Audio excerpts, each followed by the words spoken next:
शाम का वक्त था। पहाड़ों की गहराई में छिपी एक पुरानी हवेली, जिसे आसपास के गांव वाले काल कोठरी कहते थे। कहा जाता था सूरज ढलते ही उस हवेली के आसपास की हवा भारी हो जाती है और रात के सन्नाटे में दीवारों से चीखों की आवाजें आती हैं।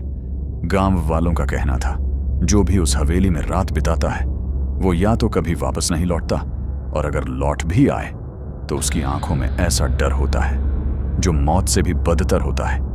लेकिन साल 1990 में राजा मार्तंड सिंह का परपोता राघव सिंह उस हवेली में रहने आया।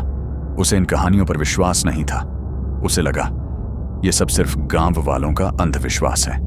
दिन भर मजदूर हवेली की सफाई करते रहे, लेकिन जैसे ही घड़ी में शाम के 6 बजे अचानक सभी नौकर डरते डरते हवेली छोड़कर चले गए।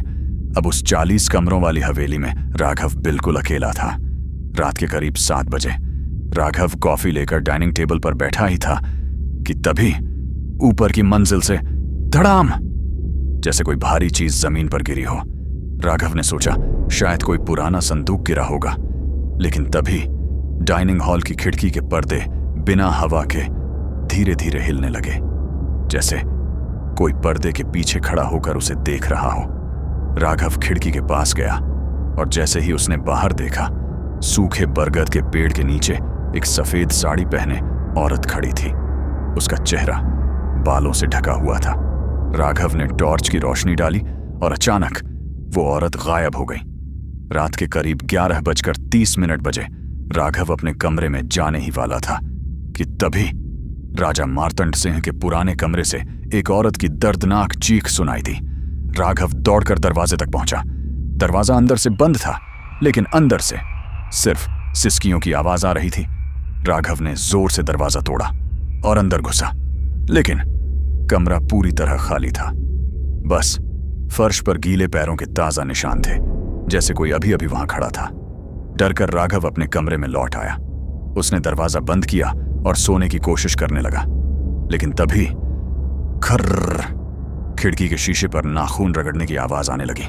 राघव ने हिम्मत करके पर्दा हटाया और उसकी चीख निकल गई, क्योंकि वही औरत खिड़की के बिल्कुल पास खड़ी थी। उसकी आंखें पूरी तरह सफेद थीं। राघव पीछे हटा और तभी उसके कमरे में पायल की आवाज गूंजने लगी, छन छन छन, जैसे कोई औरत धीरे धीरे उसकी तरफ चल रही हो।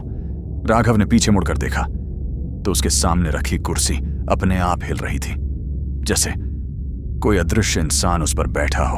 और तभी अचानक कमरे की सारी लाइट बंद हो गई और अंधेरे में एक आवाज उसके कान के पास गूंजी, राघव सिंह, तुम यहां मेहमान नहीं, मरने आए हो।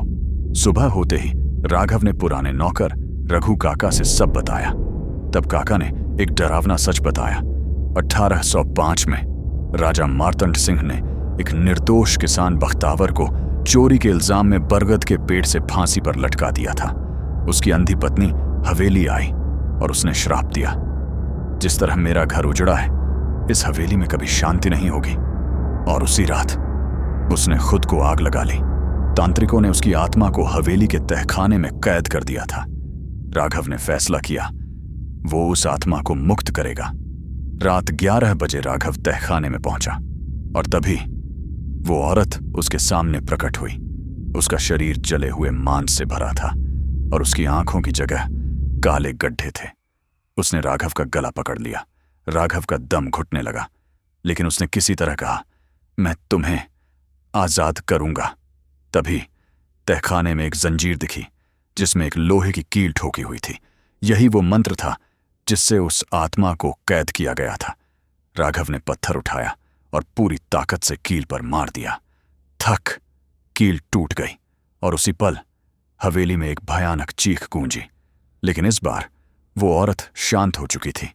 उसका चेहरा अब डरावना नहीं बल्कि दुखी लग रहा था।